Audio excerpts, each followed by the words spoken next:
Assalamualaikum warahmatullahi wabarakatuh.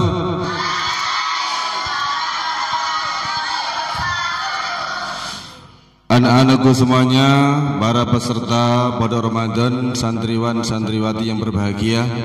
Pada sore hari ini kita berjumpa kembali dalam acara Cerita Islami. Tepuk tunggal, tepuk ganda, tepuk anak soleh. Aku rajin sholat, rajin ngaji, orang tua dihormati, cinta Islam sampai mati. La ilaha illallah Muhammadur Rasulullah. Islam, Islam, yes. Oke anak-anak semuanya, pada sore hari ini kami akan menceritakan tentang Nabi Ibrahim mencari Tuhan. Sudah pernah mendengar?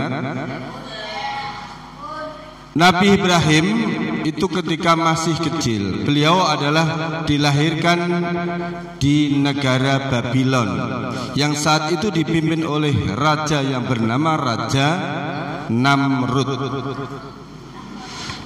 Raja Namrud mengeluarkan undang-undang bahwa setiap bayi laki-laki yang lahir itu harus dibunuh. Maka untuk menyelamatkan bayinya, Ibrahim pada saat itu masih bayi, oleh orang tuanya kemudian disembunyikan di sebuah goa. Di dalam goa itu Nabi Ibrahim sendirian. Atas izin Allah, walaupun tidak ada yang merawat, Ibrahim tetap bisa bertahan hidup. Ketika beliau lapar, ketika masih bayi, cukup dengan menghisap ujung jarinya maka akan keluar air susu. Luar biasa. Tapi kalau yang menghisap itu rajin ketika bayi, jarinya dihisap, yang keluar apanya? Bolotnya.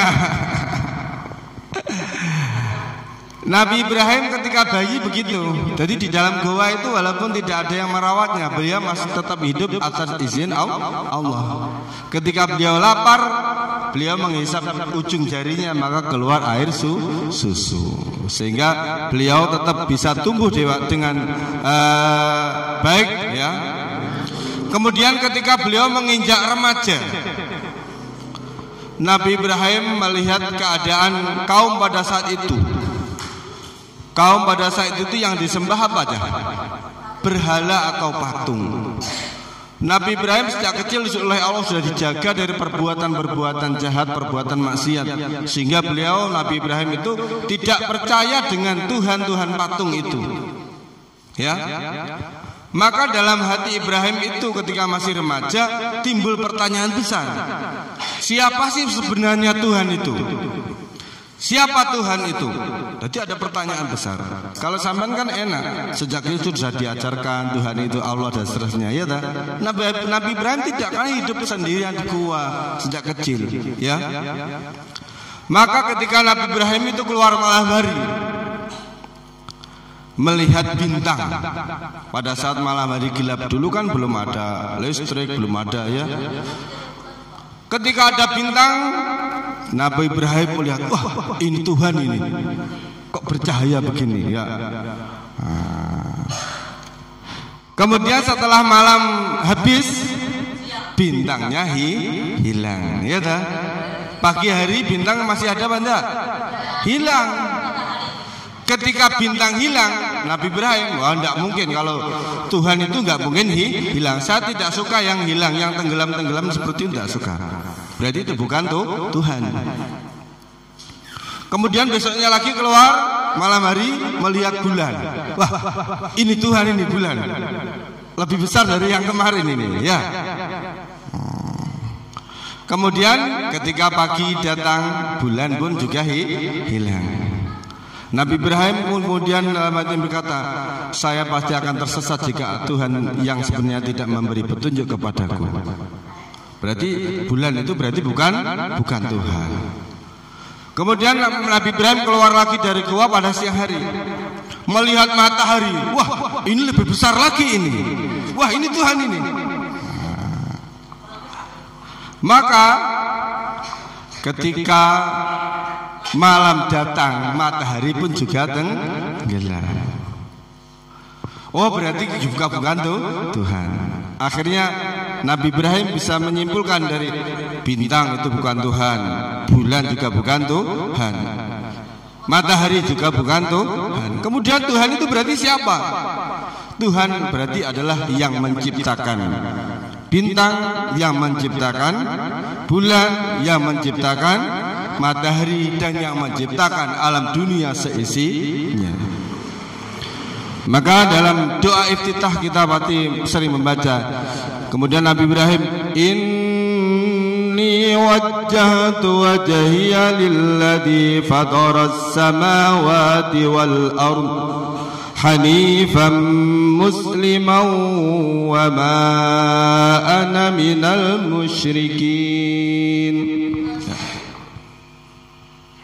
Inni wajjahtu wajhiya lilladzi fataras samawati wal ard. Kemudian Nabi Ibrahim itu kemudian, saya menghadapkan diriku kepada Tuhan yang menciptakan langit, bumi, ya, dan seisinya ini. Maka dari cerita ini kita bisa simpulkan bahwa Tuhan itu siapa? Tuhan adalah yang menciptakan alam dunia semesta ini, ya. Walaupun kita belum pernah melihat Tuhan, tetapi kita harus yakin bahwa Tuhan kita adalah Allah Subhanahu wa taala. Kita bisa yakin kalau Tuhan kita itu Allah. Kita bisa meyakini kalau Tuhan itu pasti ada adalah dengan adanya alam dunia semesta ini yang bersifat baru. Dunia ini adalah baru. Kenapa dikatakan baru? Dulu tidak ada, sekarang ada. Itu namanya baru. Ya pada.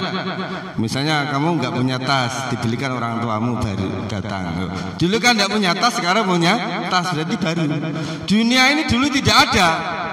Kemudian diciptakan Allah, ada, berarti itu baru.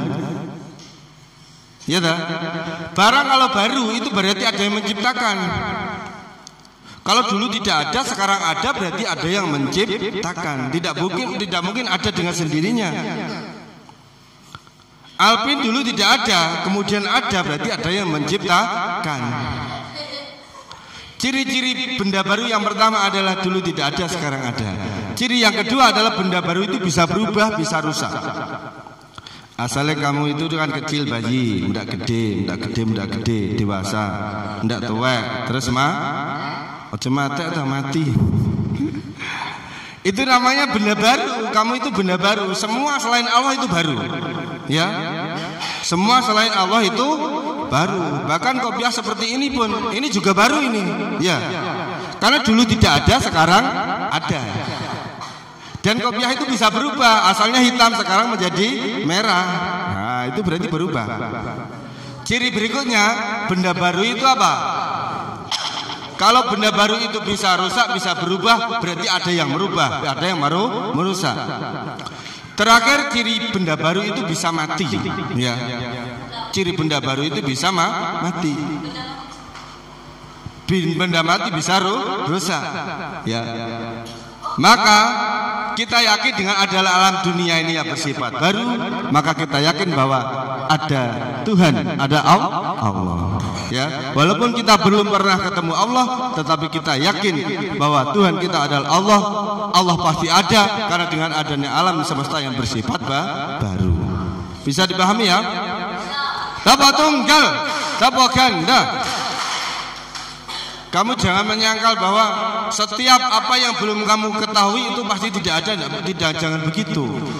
Sebenarnya di sekitar kita itu banyak sekali hal-hal yang kita itu belum pernah tahu tetapi yakin ada. Saya mau tanya kepada kalian, kamu punya akal apa tidak? Mana akalmu? Belum pernah melihat akal kan? Nggak bisa menunjukkan. Tapi kalau kamu dikatakan, oh kamu orang nggak punya akal, pasti kamu marah, ya tak? Tapi ketika suruh menunjukkan akalmu mana, nggak bisa, ya tak? Coba saya tanya, kamu punya nyawa apa tidak? Punya. Mana nyawamu? Katanya bagus, Pak, nyawa itu di kepala, Pak. Jadi ini, kok bisa, Gus? Kalau kepala saya dipotong kan saya mati, berarti nyawa saya di kepala. Jadi ini bagus itu ya. Akhirnya bagus tak bantah ini, Gus, awakmu jirik nyawamu ning kepala. Saiki tanganmu tak cedot, Gus. Kok lara? Berarti nyawa yang ning tangan barang, Gus ya. Akhirnya bagus, oh berarti anu Pak, nyawa itu di seluruh badan Pak. Oh, kalau sekarang tanganmu saya potong, masa nyawanya juga terpotong? Nah, disinilah kita itu tidak pernah melihat nyawa, tetapi kita yakin nyawa itu ada. Ada lagi sekarang, hari ini hari apa Cah? Hari Ahad. Kalau besok, masa saiki kan Senin toh. Loh, kok iso kamu bisa bedakan sekarang Ahad besok Senin itu bedanya apa? Warnanya Ahad dan Senin itu bedanya apa? Harinya sama, ada pagi, ada siang, ada sore, ada malam, sama-sama 24 jam. Kok kamu bisa mengatakan hari ini Ahad besok itu Senin? Loh, itu kan gak kelihatan. Ahad karo Senin yo nek beda nih. Kor nek ngarani bareng-bareng saiki Ahad, tapi sampe kon nunjuk nek Ahad ndi to? Kaya apa rupane kaya apa? Tidak bisa. Tapi yakin kamu Ahad ini sekarang ini Ahad. Besok itu Senin. Jadi di sekitar kita itu sebenarnya banyak sekali hal-hal yang kita tidak melihat, tetapi kita yakin ada. Apalagi Allah Subhanahu wa taala yang kita bisa merasakan keberadaan Allah itu, ya. Coba ketika kita sedang sakit, ya sudah diberi obat berkali-kali, nyatanya tidak sembuh. Ternyata yang bisa menyembuhkan itu bukan obat. Kadang ada orang itu begini, mereka itu sakit kepala, kemudian minum obat promak, sembuh Pak. Padahal sakitnya kepala, minumnya promak. Maka promak itu obat sakit perut. Berarti yang menyembuhkan itu bukan promak, tetapi Allah Subhanahu wa taala. Kalau kita minum obat itu semuanya hanya sekedar usaha atau ikhtiar. Tetapi sebenarnya semua itu adalah Allah Subhanahu wa taala. Kita bisa datang ke masjid ini, kita bisa datang mengikuti pondok Ramadan ini karena dijalankan oleh Allah Subhanahu wa taala. Bisa dipahami ya?